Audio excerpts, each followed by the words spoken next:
This is so exciting for me to announce this next human. As the NFL's first LGBT inclusion consultant, Wade Davis is one of the brightest and bravest and handsomest, I added handsomest just now, it's probably inappropriate, but he is, of these lights.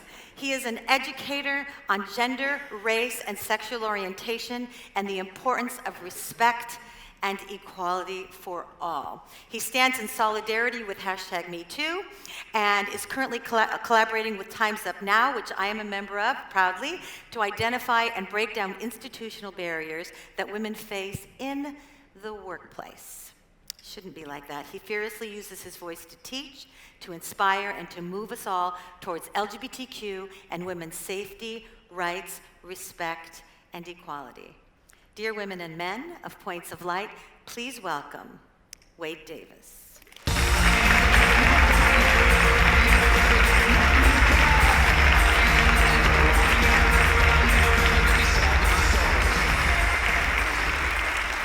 You all look good. Give yourself a big round of applause. There you go.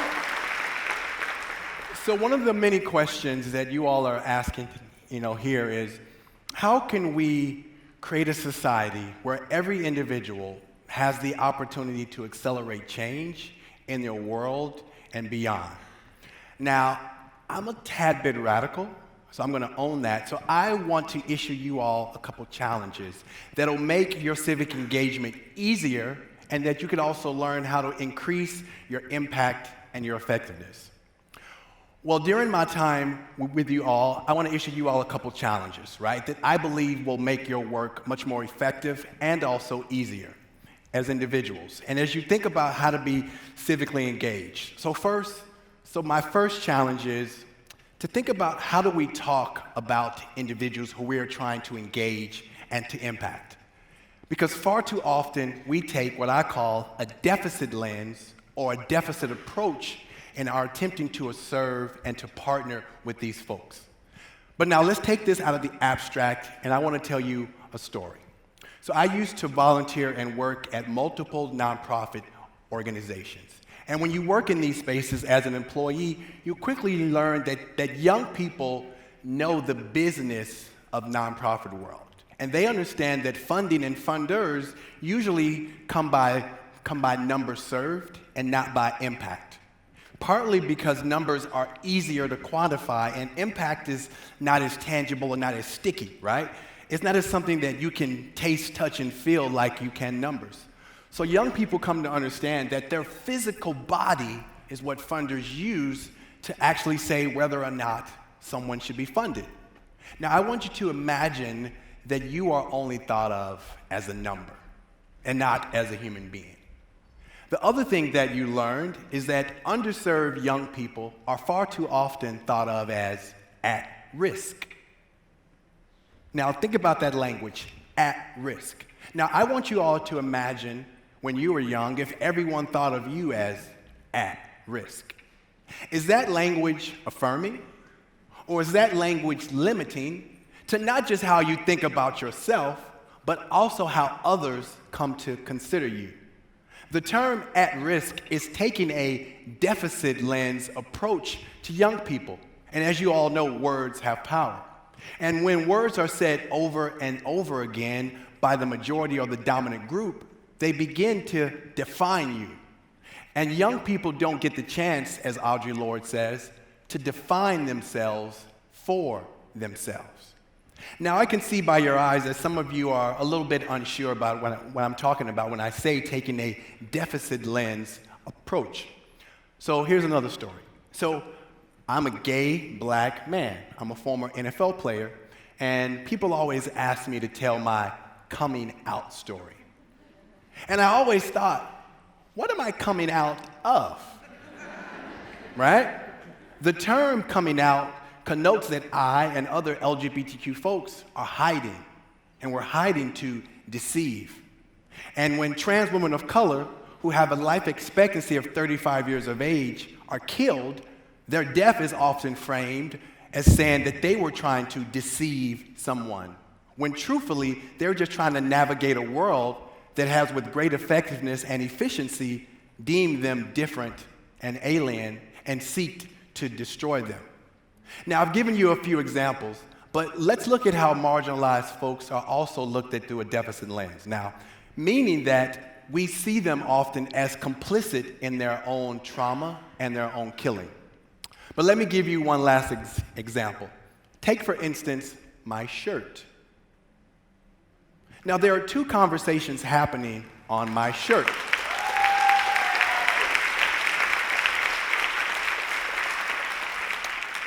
There's one conversation that we historically have, that we shouldn't have, that is with women, that we tell them, don't get raped.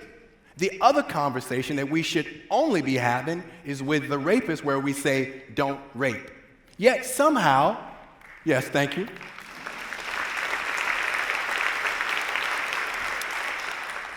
Yet somehow, when we wish to partner with people or volunteer, we use language and/or ideas where we name them the problem.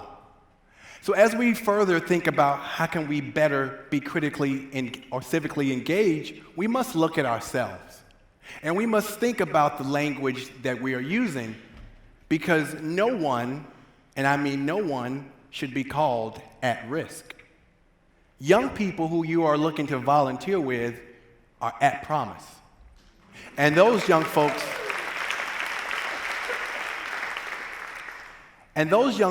want us to see their promise, their potential, not just the risk that they're trying to navigate.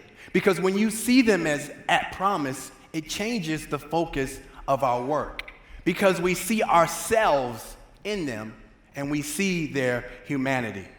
Our work becomes collaborative and collective. When we believe marginalized folks have promise, have potential, and have an analysis, they guide our actions, and we co-create the solutions with them. Now, when we shift to an asset-based approach, we understand that LGBTQ folks don't come out. We have always been out in the world. The world, as Darnell Moore says, wasn't always worthy for us to invite the world in. The language of coming out connotes coming out of a closet. And you all know that when you're talking to your kids, that monsters come out of closets, wire hangers exist in closets, and other awful things. And when you frame LGBTQ people as coming out, you don't see the humanity of our choices. Next, when you take an asset-based approach to civic engagement, we don't make the minority group do all the damn work. Now, let's take a look at the diversity and inclusion space. And let's think about right now, we ask women, we ask folks of color, we ask differently abled folks to prove that they have value. And we ask them to get mentors. We ask them to get coaches. We ask them to have a women's empowerment group. Women don't need to be empowered. You already have power. What you need is for us to get out of the damn way. What we also ask is for you to make the business case to prove that what others think about you is not true. That is a tax. That is extra labor, because the majority group, namely men, don't have to make the business case. They don't have to get coaches. Their capabilities are axiomatic, which means they're self-evident.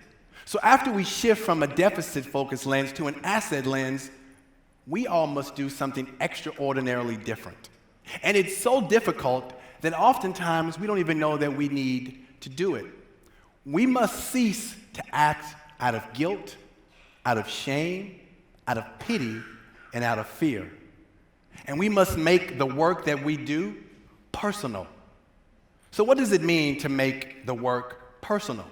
So as you all heard, that I do a lot of work with Time's Up and Me Too. So I spend a lot of my time working with men. And when you sit with men and you find out that a lot of them started to care about gender equality because they had a daughter. It's an interesting thing for them to say. Now, that's not the worst catalyst, right?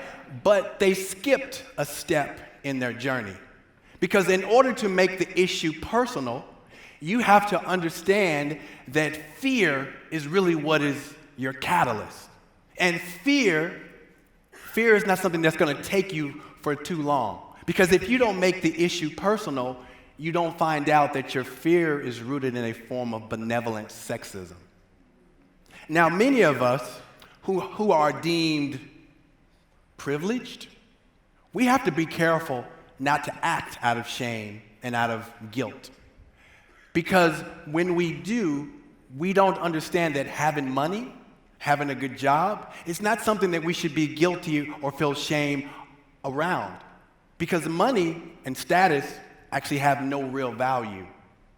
You cannot be spiritually fed because you have money or because you have status. And acting out of guilt specifically, scroll up a little bit, highlights the fact that we must wrestle with something much deeper. That when you act out of fear, when you act out of guilt, when you act out of shame, you have to own that part of you thinks that you're better than the person that you're helping. I want you to sit with that for just a second. You should never feel guilt or feel shame when you're acting for someone else. And we should also never need praise. We should also never need gifts. Because when you do, as Brittany Cooper says, the deep emotional labor, you make your choices differently, and you make your choices personal. Now, I must say something somewhat unpleasant and somewhat brutal, but I hope that you all ride with me for a little bit longer about how do we make these issues personal. I want to talk about a term that we use far too often during Pride Month, and that term is ally or allyship. Right now, the term ally is used when one is acting in support of another, and you want to help these other people. And silently, you're thinking, I'm a good person, so I'm going to do some things to help those people who are less fortunate. No one cares if you think of yourself as a good person. The question is, do you understand that oppression and discrimination are diseases that spread? And if they affect one person, at some point, they will impact us all. And we have to come to understand that we're not acting as allies, but we are partners in solidarity. Because we are all living in this dangerous and wonderful thing called life together.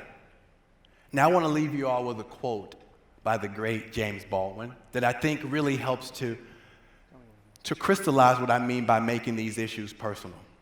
In a letter to Angela Davis while she was falsely imprisoned, James Baldwin said, "If they come for you in the morning, they will come for me at night." Thank you all.